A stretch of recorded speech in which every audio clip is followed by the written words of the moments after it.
திருவண்ணாமலை மாவட்டம் பூதமங்கலம் ஊராட்சியில் திருவண்ணாமலை நாடாளுமன்ற தொகுதி அதிமுக வேட்பாளர் எம் களியபெருமாளை ஆதரித்து இரட்டை இலை சின்னத்திற்கு ஒன்றிய செயலாளர் ஜெயபிரகாஷ் ஏற்பாட்டில் கீழ்பெண்ணாத்தூர் முன்னாள் சட்டமன்ற உறுப்பினர் கே அரங்கநாதன் வீதி வீதியாக நடந்து சென்று தீவிர வாக்கு சேகரிப்பு பிரச்சாரத்தில் ஈடுபட்டார்.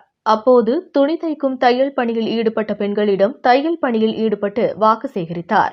மேலும் அதிமுகவின் சாதனைகள் அடங்கிய துண்டு பிரசுரங்களை பொதுமக்களிடையே வழங்கி பாஜக திமுக பொதுமக்களுக்கு செய்த துரோகங்களையும் எடுத்துரைத்து வீதி வீதியாக நடந்து சென்று தீவிர வாக்கு சேகரிப்பில் ஈடுபட்டனர். இதில் முன்னாள் ஊராட்சி மன்ற தலைவர், அதிமுக மற்றும் தேமுதிக நிர்வாகிகள் ஏராளமானோர் கலந்து கொண்டு வாக்கு சேகரிப்பில் ஈடுபட்டனர்.